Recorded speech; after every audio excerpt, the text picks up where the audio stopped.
सदाशिवसमारंभां व्यासशंकरमध्यमाम् अस्मदाचार्यपर्यन्तां వందే గురుపరంపరాం.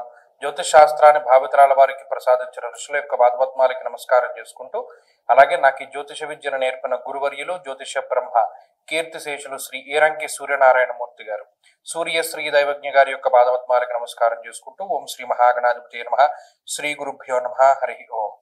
వీక్షకులందరికీ నమస్కారం. వృశ్చిక రాశి వారికి ఈ వారం మధ్యస్థమైనటువంటి ఫలితాలు గోచరిస్తూ ఉన్నాయి. జన్మరాశి స్థిత కుజుని యొక్క స్థితి 12వ స్థానమందు ఉన్నటువంటి రవిగ్రహము, అలాగే జన్మబుధుడు, వ్యయమందు శుక్రుడు, ఈ 4 గ్రహాలతో పాటుగా అర్ధాష్టమ స్థానమందు ఉన్నటువంటి రాహువు, ఈ 5 గ్రహాలు కూడా చాలా ఇబ్బంది పెట్టేటువంటి పరిస్థితులు ఉన్నప్పటికీ గురుబలం ప్రధానమైనటువంటి అంశంగా చెప్పుకోవచ్చును. అయితే ఈ వార ఫలితాల్లోకి వచ్చేసరికి చిన్న చిన్న గ్రహాలు చూపించేటువంటి ఫలితాలు చాలా ఎక్కువగా కనబడుతూ ఉండడం వల్ల లాంగ్ టర్మ్ లో గురుడు ఏదైనా ఒక బెనిఫిషియరీ ప్లానెట్ గా, అంటే మంచి చేసేటువంటి గ్రహంగా ఉండొచ్చేమో కానీ ఈ వారంలో ఉండేటువంటి పరిస్థితుల్లో మాత్రం కొంత ఈ కుజరవలి యొక్క ప్రభావం ఎక్కువగా ఉంటుంది.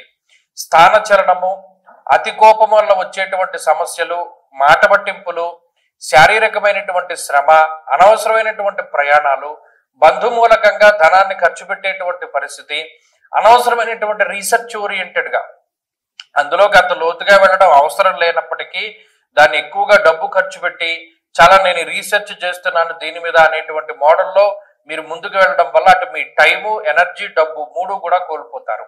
కాబట్టి అనవసరమైనటువంటి విషయాలపై లోతైనటువంటి అధ్యయనాన్ని మానుకోవడం ఉత్తమమైనటువంటి విషయం.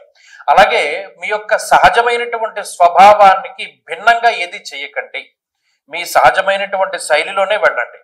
అంతేగాని వేరే వాళ్ళ కోసమనో లేకపోతే పరిస్థితుల కోసమనో మిమ్మల్ని మీరు మార్చుకుంటే అది చాలా ఎక్కువ కాలం దాని యొక్క ఇంపాక్ట్ ఉంటుంది. నచ్చనటువంటి పరిస్థితులను చాలా ఫేస్ చేయవలసి వస్తుంది. కాబట్టి మీకు మీరుగా ఉండేటువంటి ఆ స్వాభావికమైనటువంటి మార్పులు ఏమీ తేకుండా ఉన్నతంగానే ఉండడానికి ప్రయత్నం చేయండి. అలాగే ఖర్చు ఎక్కువగానే ఉంటుంది, వచ్చేటువంటి ధనము కంటే అంటే సంపాదన కంటే ఖర్చు అధికంగానే ఉంటుంది. అయినప్పటికీ విచారించవలసినటువంటిది ఏమీ లేదు. ప్రత్యేకించి బంధువర్గం కానీ మిత్రవర్గం కానీ సమయానికి ఉపయోగపడకపోతారు.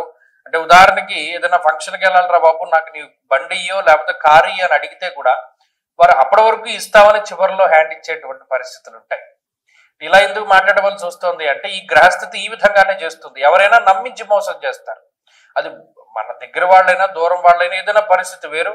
ఆ టైంకి అది అవుతుంది అనుకున్నప్పుడు చివరి నిమిషంలో అది దక్కకుండా పోవడం అనేటువంటిది కూడా గమనించవచ్చు. కాబట్టి ఈ విషయాలపై ఈ వారం ఎక్కువ దృష్టి పెట్టండి. ఉద్యోగ వ్యాపార సంబంధమైనటువంటి విషయాలు మధ్యస్థంగా ఉన్నాయి. ఆరోగ్య, ఐశ్వర్య, కుటుంబ సంబంధిత వ్యవహారాలు సాధారణంగానే గోచరిస్తూ ఉన్నాయి. వృశ్చిక రాశి వారి వారం మరింత అనుకూలమైనటువంటి ఫలితాలను పొందడానికై సుబ్రహ్మణ్య ఆరాధన చేయడం చెప్పదగినటువంటి సూచన. ఈ వారంలో కలిసి వచ్చేటువంటి రోజు గురువారంగా చెప్పవచ్చును. అదృష్ట సంఖ్య 5, అదృష్ట వర్ణము పసుపు. తదుపరి ధనురాశి.